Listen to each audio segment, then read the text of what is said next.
Recibido en la Universidad Católica de Córdoba, con especialización en contraterrorismo por el Centro de Estudios Hemisféricos de Defensa de la Universidad Nacional de Defensa de Washington. Él es escritor, ustedes lo saben, ha publicado 5 libros. Su último libro, en coautoría con Nicolás Márquez, se titula El libro negro de la nueva izquierda, que de paso les cuento que están a la venta aquí adelante, si todavía no lo tienen, y después le pueden pedir a Agustín que se los autografíe. Ha sido impreso en 10 países y fue catalogado como bestseller internacional de Amazon, ocupando el primer puesto de la categoría política. Ha sido premiado nacional e internacionalmente, ha recibido la distinción de Joven Sobresaliente de Córdoba en el año 2016. Este es un apretado currículum de Agustín porque obviamente es mucho más largo. Le damos la bienvenida. Agustín, gracias por estar.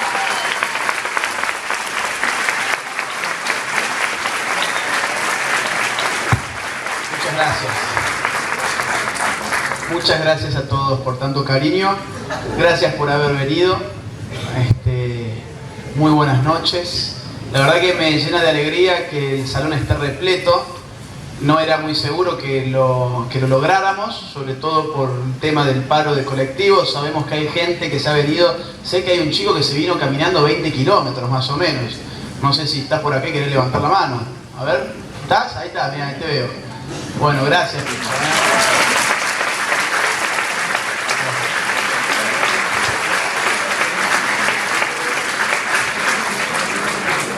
Yo no sé si hay como una estufa acá o soy yo, porque ¿o será esto? Ah, es esto, mira, tira como una cosa. Bueno, muchas gracias a todos, gracias a la organización que me invitó, que hizo todo el esfuerzo. Ustedes saben que lo estamos organizando esto desde hace meses.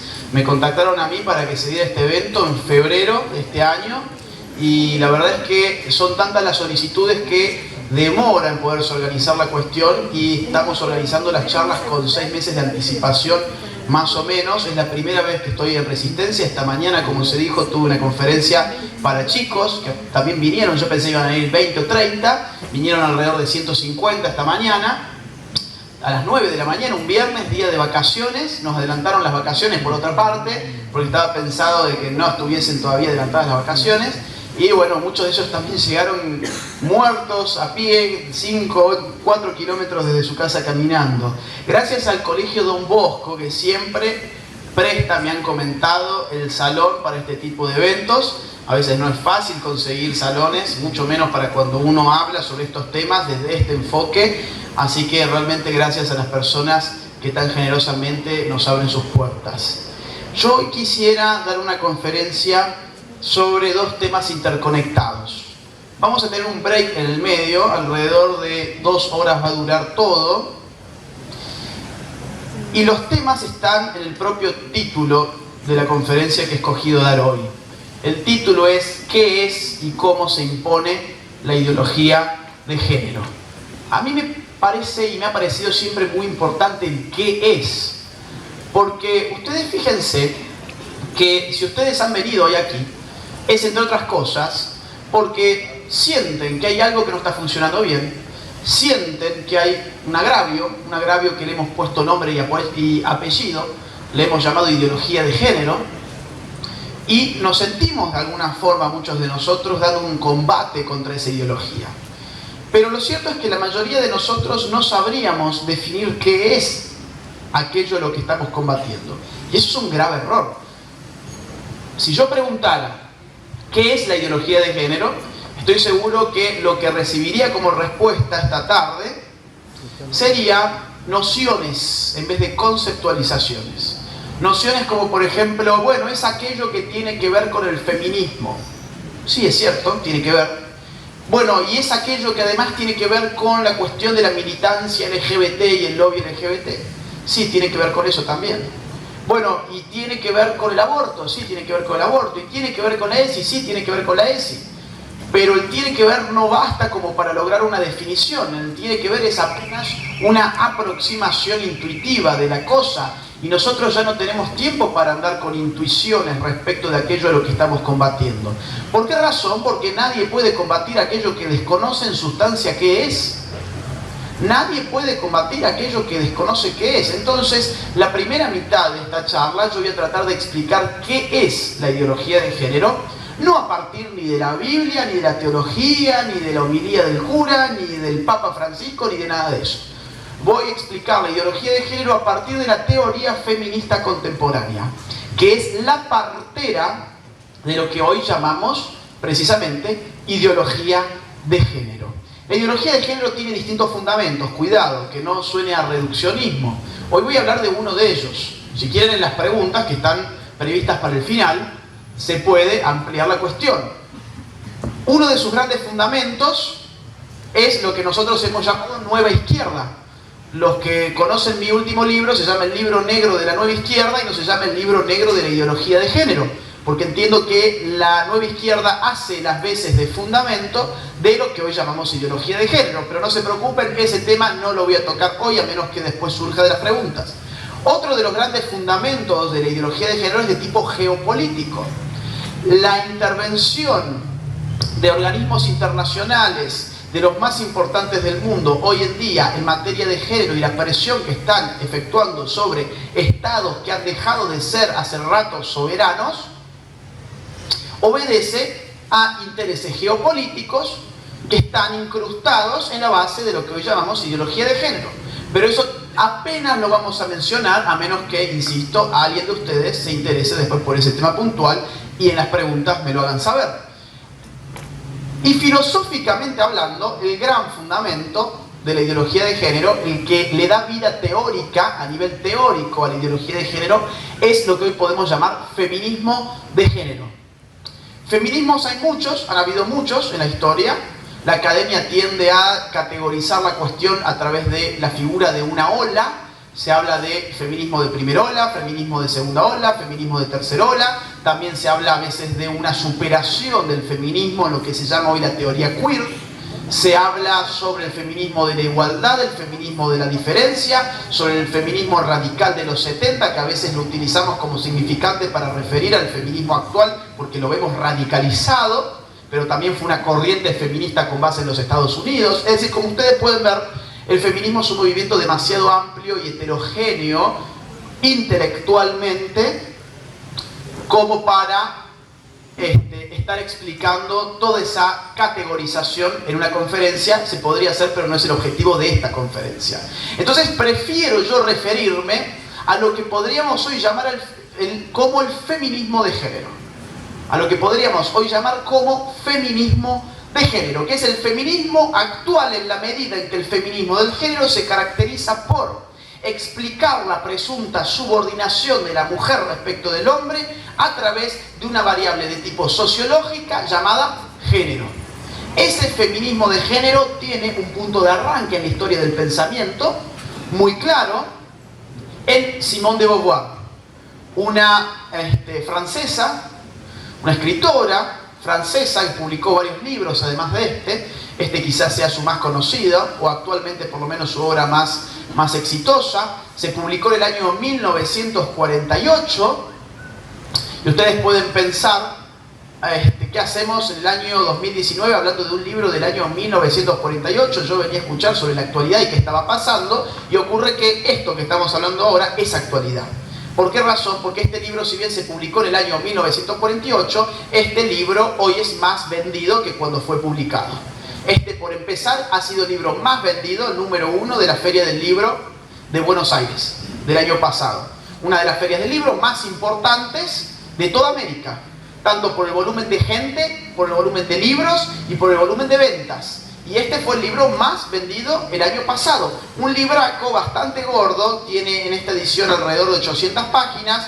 Un libro que no es de playa, no es Harry Potter, es un libro pesadito. Empieza haciendo un análisis marxista, después va por el psicoanálisis de Freud, después hace un análisis existencialista, después bucea entre la antropología y la historia y va analizando la cuestión femenina.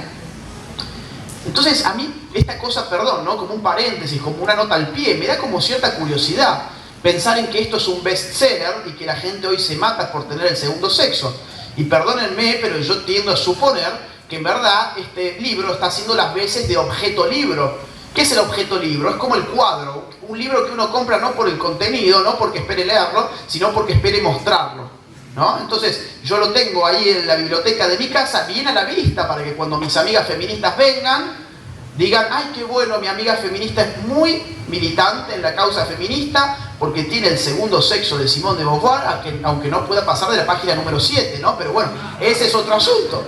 Yo he visto cada entrevista de estas actrices argentinas queriendo hablar sobre Simone de Beauvoir, que digo, es evidente que no lo han leído.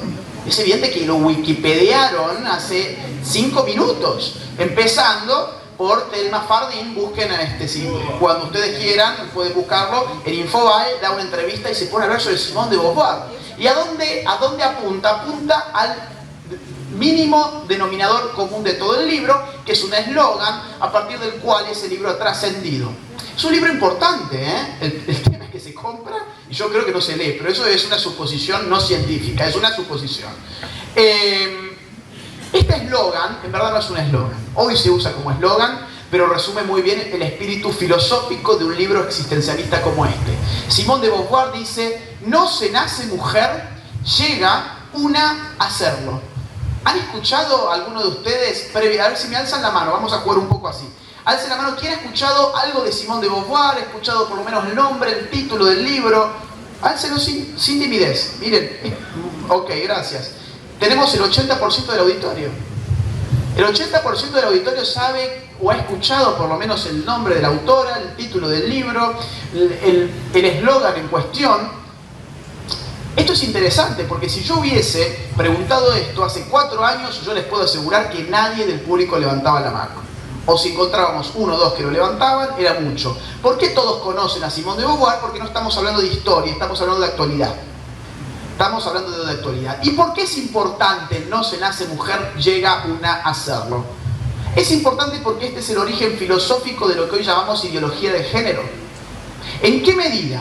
En la medida en que si no se nace mujer y llega una a serlo, significa que la mujer carece de toda naturaleza como tal. Porque aquello que no nace siendo lo que después es, aquello que después es, no es parte de su naturaleza. Yo nací siendo un hombre bebé, después fui un hombre niño, después fui un joven hombre, después un adulto hombre, después seré un anciano hombre y después seré una persona que está muerta, básicamente. Pero digo, mi condición de hombre ya venía escrita en mí. No es que yo no nací hombre, sino que me hice hombre. Yo naturalmente soy hombre y me desarrollo como hombre. Si no se nace mujer y llega un a serlo, significa que aquello que nosotros entendemos que es una mujer es una mera artificialidad. No se nace mujer, no hay naturaleza en la mujer, porque eso que nosotros consideramos que es una mujer en virtud de cómo se hace. ¿Cómo se hace en dónde? En una sociedad. Una sociedad regida por ¿quién? Estamos hablando de un libro que se llama El segundo sexo. Significa, por lo tanto, que hay un primer sexo. A ver si me siguen la idea. ¿Quién sería el primer sexo? El hombre, evidentemente. El hombre es aquel que domina en ese sistema, que hace de eso que no es por naturaleza una mujer en términos artificiales, para mantenerla subordinada a los intereses de un sistema que se llama el Todos lo saben. Vengan y den ustedes la conferencia mejor, y me ahorro un poco de voz. No, digo, fíjense ustedes qué interesante este ejercicio. Ustedes anticiparon la respuesta. Anticiparon la frase. ¿Por qué la anticiparon? Porque están bombardeados sistemáticamente con una serie de palabras que antes no se utilizaban. Si yo les hubiese dicho este mismo juego de el pa hace 4 años, ustedes hubieran dicho, ¿el pa qué? ¿Qué le pasa a este tipo? ¿A qué está jugando, digamos? Y ustedes, sin embargo, hoy sabían perfectamente a qué yo me refería, porque estamos viviendo una batalla cultural en la cual estamos permanentemente bombardeados con distintas palabras, porque una batalla cultural en última instancia es una batalla por el lenguaje. Ya lo vamos a ver eso en la segunda parte, después de que definamos qué es la ideología de género. Por lo pronto, les comento, yo voy a hacer un repaso de ciertas pensadoras feministas de primera línea para que me den a mí los instrumentos que necesito para definir la ideología de género. Vamos a dejar un rato Simone de Beauvoir, nos vamos a Kate Millett, década del 70, yo diría es la máxima exponente del feminismo radical norteamericano. Ella publica Política Sexual, otro de los grandes libros del feminismo contemporáneo. Y ella aquí tiene otra frase que es magistral. Ella dice, y resume gran parte de su tesis de la siguiente forma: lo personal es político. Por eso el título de su obra es Política Sexual, porque hay que hacer política con la sexualidad, porque la sexualidad no es algo de lo privado, sino de lo público, y de lo público en sus términos políticos. Ustedes pueden pensar, uy, bueno, pero estas son abstracciones que yo no tengo por qué conocer. Yo no estudio filosofía, yo no estudio sociología, yo no estudio historia de las ideas. ¿Por qué a mí me interesaría saber qué dijo una pensadora feminista, por más relevante que sea, en la década del 70 en los Estados Unidos? Porque esto es lo que hoy se enseña en todas las universidades, básicamente. Y porque lo personal es político es el fundamento del totalitarismo moderno. ¿Acaso ustedes no son todas personas? Sí. ¿Acaso ustedes no tienen asuntos personales? También. ¿Todos sus asuntos personales son asuntos políticos? De ninguna forma. Si todos sus asuntos personales fuesen asuntos políticos, ustedes no tendrían dominio de sí. El dominio sobre ustedes lo tendrían de forma total, es decir, totalitaria, aquellos que se ocupan del instrumental político de las organizaciones modernas, que son los Estados-nación. ¿El Estado-nación qué es? Es una organización que monopoliza el uso de la fuerza y por lo tanto monopoliza el instrumento político, por definición de la sociedad moderna. Si nosotros decimos, ay sí, alegremente, lo personal es político, qué lindo, como dicen las feministas actualmente, y dicen todos los profesores en las facultades de Humanidades y de Ciencias Sociales, estamos diciendo qué cosa, estamos diciendo alegremente, oiga, venga, encárguese de mi persona, de mis asuntos personales, porque usted, político, se encarga de la política. Entonces, la relación, no sé, de un novio con su novia, de un esposo con su esposa, de un padre con su hijo, como son relaciones personales, si lo personal es político, entonces son relaciones políticas. Y si son relaciones políticas, entonces son relaciones que caen bajo la intervención, manipulación, diseño y rediseño de aquellos que se encargan de manejar la maquinaria política llamada Estado. Esto que les estoy presentando en términos totalmente abstractos es, o tiene, mejor dicho, como resultante, por ejemplo, la ESI. La ESI no podría tener lugar de no haber nosotros aceptado una filosofía política como esta, en la cual lo personal es una función del político. Entonces, la relación que yo tengo con mi hijo, bajo la cual yo quiero comunicarle ciertos valores, ya no puedo hacerla porque el político me ha arrebatado esa soberanía familiar. Y me ha dicho, oigan, sí, ustedes son una familia y tienen asuntos personales, pero yo político sé que es mejor para ustedes como personas porque lo personal es político. Y esto viene de este tipo de pensamiento que se ha puesto de moda a partir del feminismo contemporáneo. Les voy a presentar una serie de ejemplos más tarde, bien concretos, para que ustedes puedan ver que no hay exageración en lo que digo. Vamos a saltar 10 años más, vamos a ir de 10 años en 10 años.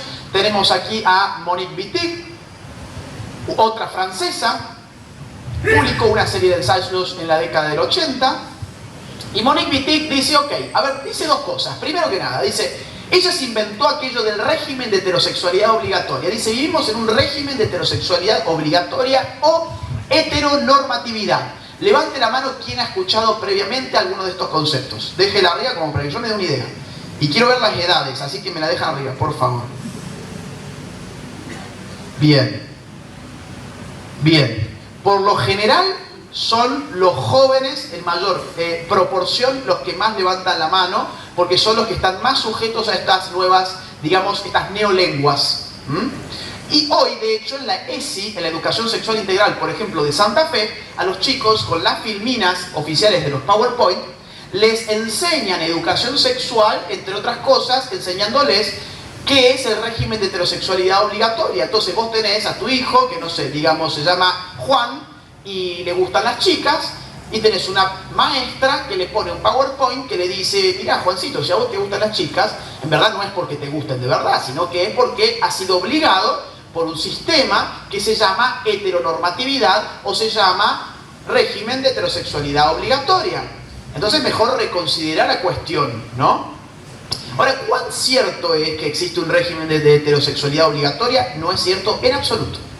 Ni desde un punto de vista biográfico histórico, porque cuando ella escribió sobre el régimen de heterosexualidad obligatoria, ella vivió su lesbianismo como quiso, nadie la molestó, se acostó con cuanta mujer tuviese ganas, nadie se metió en su cama, y en términos lógicos, porque no existe ninguna obligación allí donde la alternativa a lo que se obliga no está prohibido. Vuelvo, no existe ninguna obligación allí donde la alternativa de lo que supuestamente se está obligando está prohibida. Se los pongo con un ejemplo muy simple. Yo hoy traje una camisa de color celeste.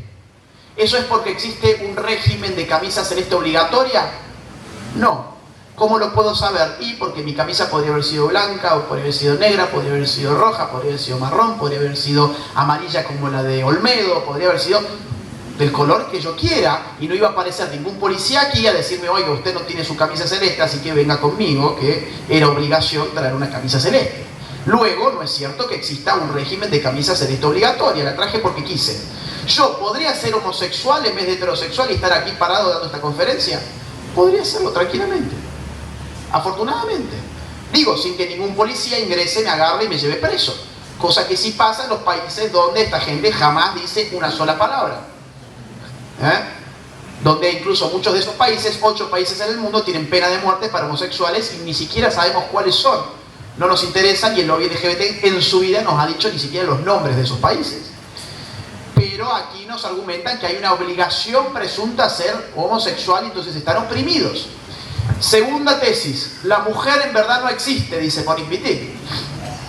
Es claro, ella dice, ok, hace algunos años Simone de Beauvoir dijo, no se nace mujer, llega a un hacerlo, eso suena medio poético, es poco claro, seamos consecuentes, seamos mucho más claros y digamos las cosas como son. La mujer en verdad no existe. No hay ninguna esencia en la mujer que le haga ser mujer, la mujer es pura artificialidad, producto de un sistema de heterosexualidad obligatoria. ¿Cómo puedo demostrar yo, Monique Wittig, que la mujer no existe, acudiendo a la lesbiana? La lesbiana pasa a ser el sujeto teórico y político de Monique Wittig. Esto es muy importante, no se los cuento simplemente como anécdota. ¿Por qué ustedes se piensan que hoy el feminismo es un feminismo tendencialmente lésbico? Digo, porque esto ya está de alguna forma teorizado desde hace muchos años. Estamos hablando de la década del 80 y antes también. La mujer es un sujeto político, más que un sujeto con una orientación sexual específica, en la medida en que políticamente está marcando una separación radical con su objeto de, digamos, con el sujeto de opresión. El sujeto de opresión es el hombre. Ella, la mujer que toma conciencia de su opresión, no puede acostarse con aquel que la oprime. Entonces, ¿con quién debe acostarse la mujer oprimida por el hombre? Pues con otra mujer. Por una mera orientación sexual, no, por una rebelión política. Por eso digo, es un sujeto político, pero también es un sujeto teórico. ¿Por qué razón? Porque en la lesbiana, perdón, entre paréntesis, nota al pie, ¿no han visto ustedes los grafitis? Digo, acá tuvieron el Movimiento Nacional de Mujeres y toda esta runfla.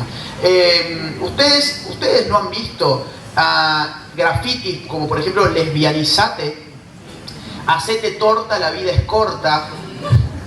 Son ingeniosos, ¿no? Vamos a darle la derecha en ese sentido, son ingeniosos. En España escriben hetero muerto, hetero por heterosexual, hetero muerto, abono para mi huerto, y ese tipo de cuestiones. Eso pasa en España actualmente. Claro, hay, digamos, un feminismo lésbico muy militante. Pero además es un sujeto teórico. ¿Por qué razón? Porque es la prueba de Monique Wittig de que la mujer no existe. ¿Cómo? Claro, ella dice, la mujer no existe porque existe la lesbiana. Y la lesbiana no es en verdad una mujer.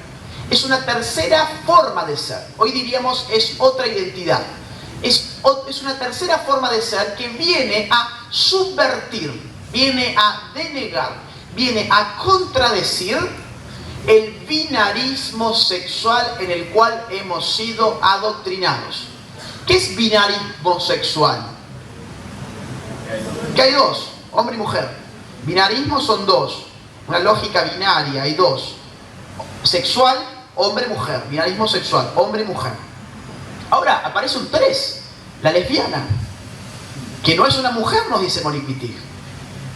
Y desde ese 3, digo, que nos puede parecer ridículo, lo es, ya voy a explicar por qué, a hoy, ¿cuántos géneros tenemos según expertos de alta categoría de la ONU? 112. Evidentemente, 112. Digo, pasamos de un 3, fuimos de un 2 a un 3. Y después del 3 abrió una puerta que llevó a un 112. Y podrían ser mucho más. A veces yo digo, bien, pero esas categorizaciones extrañas, no sé.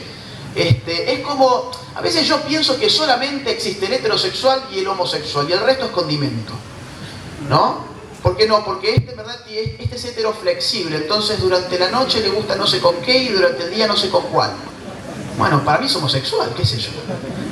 O sea, es como que yo diga, bueno, yo soy rubiofílico, soy un hetero rubiofílico porque me gustan las rubias. Yo puedo empezar a, digamos, armar cuanta categoría quiera. Yo soy un gorditofílico porque me gustan las rellenitas, qué sé yo. Cuando uno ve toda esa categoría de géneros, uno se da cuenta que esta es una cosa ingenieril absurda, ¿no? Pero empezamos de esa forma, un 3. Y una lesbiana no es una mujer, es otra cosa.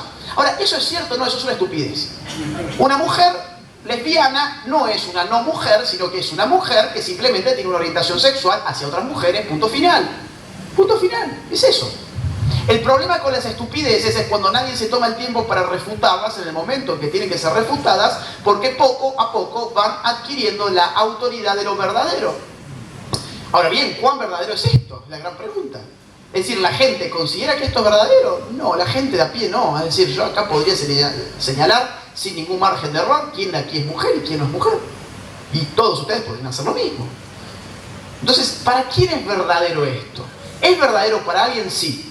¿Es verdadero para las estructuras de poder más importantes? Para las estructuras políticas más importantes, entiéndase por esto, para nuestros estados-nación y para los organismos internacionales más importantes del mundo. Hoy esto es verdad, que la mujer no existe para estas estructuras de poder y se los voy a mostrar con algunos ejemplos bien claros para que vean que no es un